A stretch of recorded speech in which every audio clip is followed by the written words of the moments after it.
تنظیمي تاجران اتحاد ګروپ د طرفه یو تابع وشوه چې پکې د مختلف بازارونو سکرټریان صدران د جنرال باډي ممبران په ګڼ شمېر ګډون وکړو.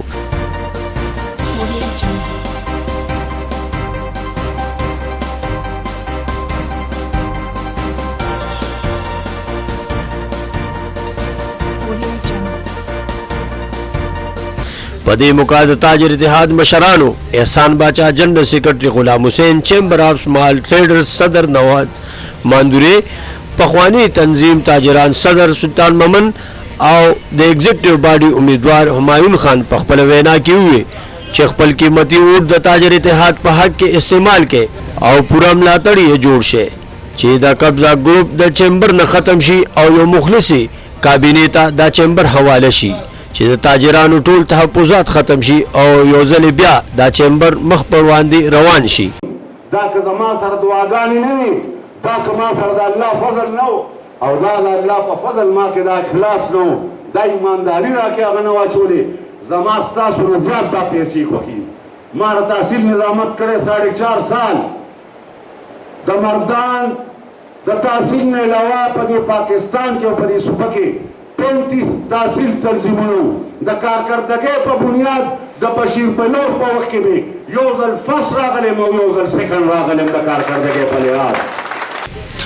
په آخر کې مشرانو د ټولو راغلي مېلمنو شکریا ادا کړه. نن فاینل نایټو سبا الیکشن دی، موږ سره چې کوم دی د ګجوخان صدر ارشد علي کشمیری چې کوم دی موجود دی. دا نن چې کوم پروګرام وشو لاس د حوالې سره موږ دینه سو ته پوزو. السلام علیکم جی. وعلیکم السلام. اخیری پروګرام او وعده وشوي او باقاعده صدر چې کوم دی احسان باچا دا وی چې سبا الیکشن موږ ګټو. سونه پر امید ہے چې سبا الیکشن تاسو ګټه. بسم الله الرحمن الرحیم. ټول مخکې تاسو شکریا ادا کوم او باچا سے څنګه وختي خبرې وکړې تقریر کې نو مطلب دا دی چې زمونږ کم مشران دي او مطلب دا دی چې اسلام مجید صاحب دی، رحمت ګل جی صاحب دی، داسي نو موږ سره ډېر ښه خلک په دې خپل تنظیم کې په تاجر اتحاد کې دي او خلکو ته دا پته لګي چې دا کاروباري خلک دي، ټیک خلک دي، ښه خلک دي. نو باچا صاحب چې کوم خبره کړې نو دا د خبرې هغه حقایق وباسي چې مطلب دا دی چې ان شاء الله سبا به د تاجر اتحاد دا جیت به د تاجر اتحادي او د خلکو په ذهن کې دا خبره کېښودې شوه چې مطلب دا خلک ټیک خلک دي، روغ خلک دي او دې سره چې پرون کم خلکو مرګرتیا کړې ده، نن کم خلکو مرګرتیا وکړه او کم خلک په شوق رالل او د دې دا سپیچ او د دې دا خبرې اورېدې او مطلب دې ته کېناستل نو دې خبرې دا تصدیق سره دا خبره کوم ان شاء الله 120% به د باچا صاحب ګروپ مرګري ان شاء الله دا جیت به دا به زمونږ او ان شاء الله بیا به سبا ماښام تاسو ته د ریزلټ ان شاء الله پته لګي یقینا.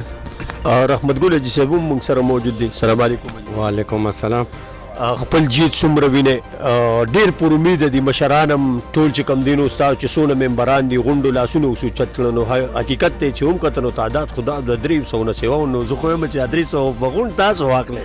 ډېره مهرباني جی، شکریه او ډېرې مزیدارې خبرې مو شوې او تاسو ولیدئ جی چې زموږ احسان باچا کومې تفصیلي خبرې وکړې نو هغه ټولو حال او ټولو اوټرانو اورېدې او تاسو ته دا اندازه ولګېده چې اوټرانو بیا هینډ شو وکړه نو لکه د هغې نه دا اندازه شوه چې لکه دا اوټران راغلو. د دې یو تاسو ته یو ثبوت میلو شو او ثبوت په دې طریقه تاسو ته میلو شو چې تاسو نه په حال کې تپوس وکړو چې اوټران صرف لاس اوچت کړي نو اوټرانو لاس اوچت کړو او اوټرانو چې لاس اوچت کړو نو هغې نه دا اندازه وشوه چې دا ټول اوټران دي او دا جینین اوټران دي.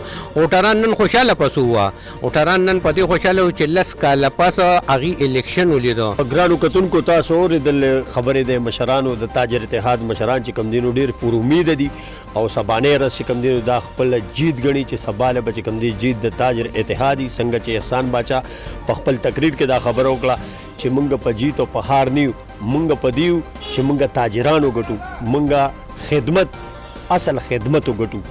نو هغه عمده کا دغه کوي بار بار دا وای چې تاسو هغه سړی سلیک کې چې کم تاسو زړه وای چې دغه صحیح دی. ما یوسف جان له اجازه راکې د خپل کیمرمین شهاب سره پښتو نیوز مردان.